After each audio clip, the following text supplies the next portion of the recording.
the Decor and Lifestyle Center.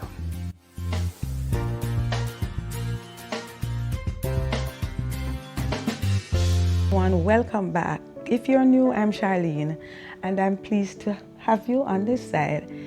If you're returning, then I'm so happy that you decided to join me for another video. But in today's video, guys, I am doing a quiet reset. I want to share a few reflections with you of Hurricane Melissa and just how a simple act of clearing out a corner in my living room has made me think about boundaries, survivor's remorse, and just generally slowing down. I never spoke about Hurricane Melissa on my channel prior to this. And it's not because I didn't want to, because truth be told, I want to be able to document any major event that's taking place in my life or in my surrounding or in my island where I reside. And so Hurricane Melissa came, and we as Jamaicans have not been the same, especially for for the other Jamaicans who are living on the western side of the island. I never got a chance to talk about the situation and how it has affected me personally. So while I didn't sustain any personal damage to my home, but my heart is damaged from all the persons who were affected so terribly on the western side of the island. And so it is with a really heavy heart that I am trying to put this video together, because we're heavy into the Christmas season, and usually I am doing a lot of decor, both for corporate clients and for individuals as well, and also decorating my home.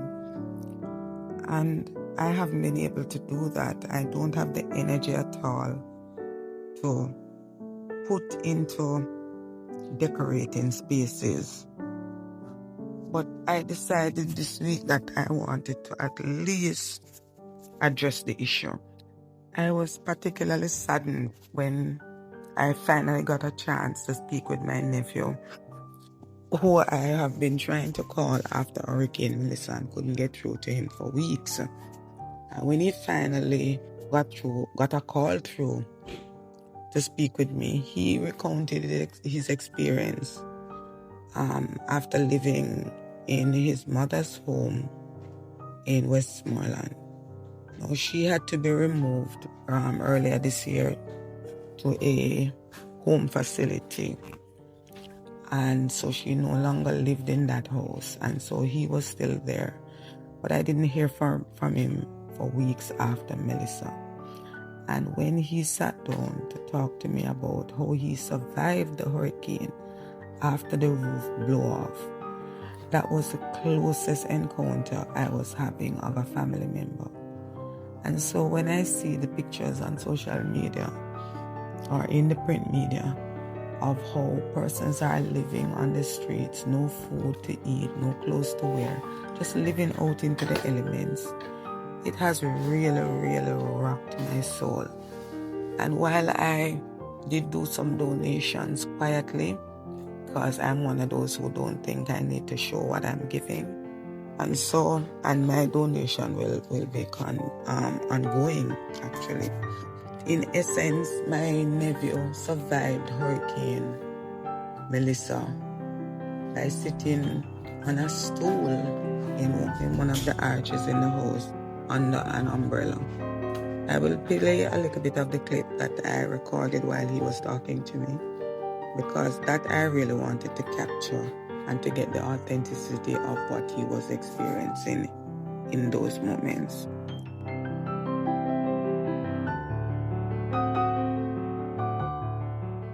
So then how you go out the door if the sitting sweep the grill wind up When me say out the door is no longer an option. No. So me come back inside now to tell the neighbor, say, the wind is too strong. When me come back inside and look to the window, I call her, I feel her roof, I see her come up, I say, cockroach, watch her. Jesus Christ, the same also you run go. The same also me a run go, fear house, fear roof, peel her. Oh my God. You did tell me something about the 40-foot container. What happened to it? And the 40-foot container was to right beside the tank. Yes, I remember where that is. Now let me tell you something. I can send the picture. The 40-foot container was flipped right across football field. Over into the road where you turn off at the main. Yes, for come around to Uno. Yes. Over to the container there right now. We don't even move yet. Oh my God. You want me to tell you? Straight across football field. They will move the container. Now, if it can move a container. Hello, wait till I do with you. Wait till I do with you. Wait, yeah, the thing is nothing. The thing is no. And let me tell you, so you see, for us persons who have not gone through it, Phil, like we were a little anxious. We were very, very anxious about our roof, right? But remember, say our house are one of the newer built, so it have the right. So for you, tell me, say when you look and see the light in the house and think a JPS tunnel light, your roof gone, and you get natural light coming in the house now. Natural light with wind and rain and water. And within seconds, yeah, the house just get grimy. Within seconds, the house what? Grime everywhere. Eh? Within seconds what? Within let me not take seconds. Within minutes, yes, they were just met everywhere. Within minutes. Oh my because God. the more the solitex got saturated and couldn't hold the water, yes, it just burst in the house. Yeah. Yeah. That's what it was like. So, and I was there, I spinning at the house. We say, all right, well, the safest place we can go. Because not everyone I closet them. And everyone I closet them, I leak see them. I said, this don't make no sense. So you just sit down under the door jam with one umbrella? So the only thing I could have done was just sat in the arch, the kitchen, yes, yes, on the stool, and I have the umbrella over me. And just take water and breeze and fear and everything in a one. Exactly. Because me I said, you can't pay up no more. No. And you don't want the roof cave in.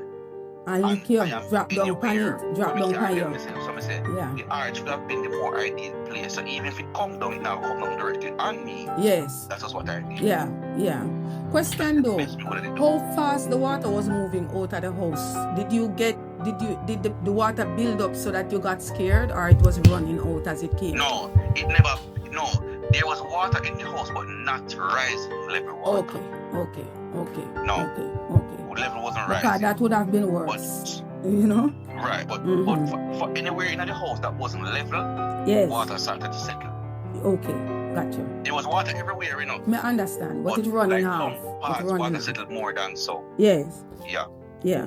Question like though. In the bathroom, them, and then water settled in the kitchen, in my room, water settled. So question, so in terms you had to throw out everything after the hurricane. What that look like? Not everything. Some things you had to throw right away. For example, like the entertainment center that had on the radio that had bagasse board. Yes. That just started to swell right away. Yes. So we just fling that out. How the appliances were impacted?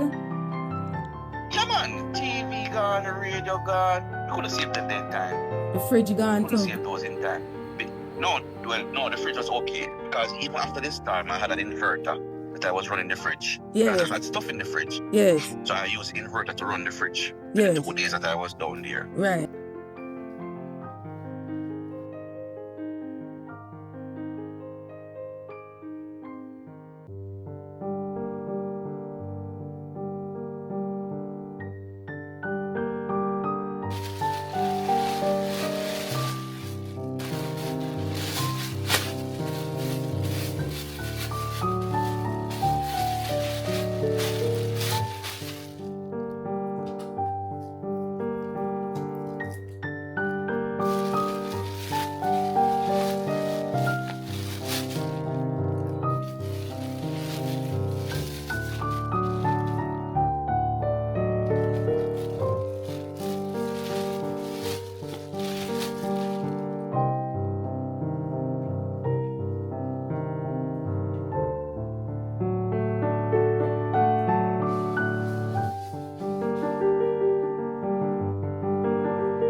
Inside of this room, I have shown this room so many times on camera, and it just seemed to be, well, let me give you the honest truth about this. So we have some stuff packed up in here for 2 events that were postponed, and one of them we've gotten the date, so we're not moving them, and then the other one still yet to be determined. So this is part of the reason why inside here is so packed up. But after the events, I usually move them back to their original place of storage, right? But it is quite miserable in here, and so the things that I'm taking out of the living room now, I'm actually packing them up.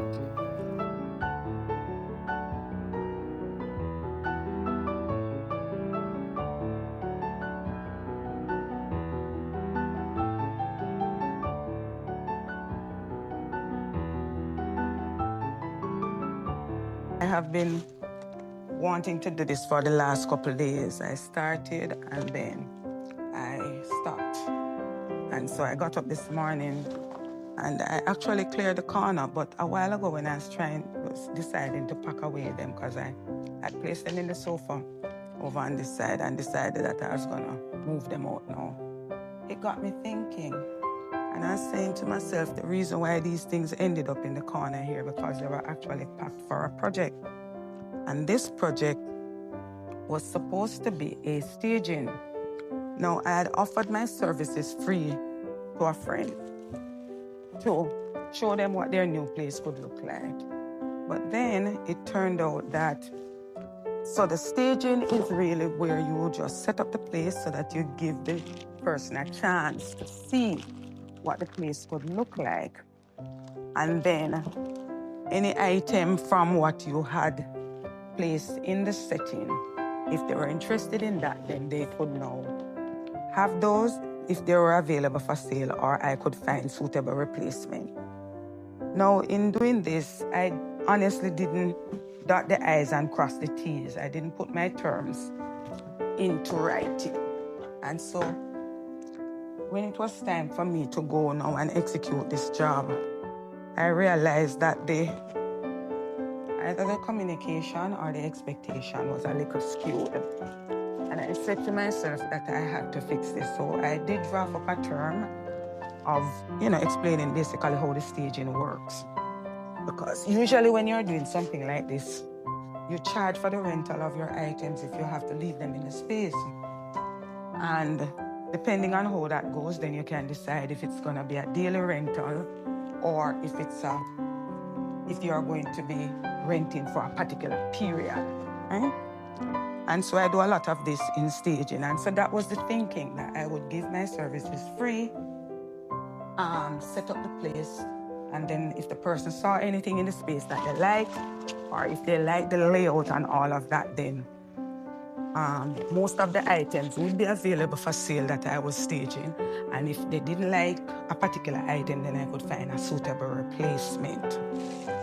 Now, after drafting up the letter, I realized that the expectations were different. And so it got me thinking this morning, and I said to myself, maybe I could teach somebody who may be just starting out on their decorating journey, or if you are already in the business and you are now found a new niche or want to create a new avenue, a new revenue stream, how important it is for you to set boundaries when you are doing this type of work. You have to set boundaries, and I would also strongly recommend that your terms and conditions are stated in writing. And so there's no ambiguity at all. There is no miscommunication about what the expectations are. And then you will be able to see now how you move from there. So that is the purpose for doing this morning. As I was about to pull them down, I was reflecting on how, something as simple as this can be misunderstood. And so you want to ensure that all parties are on the same page. So, there's no love lost, because this was actually a friend. There's no love lost, but it just pointed to me how important it is that you set boundaries in your relationship, you set boundaries in your friendship, but you also need to set boundaries in business. And I hope that, somebody will learn something from this, because I learned a lot.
I'll see you in the next one. Walk good.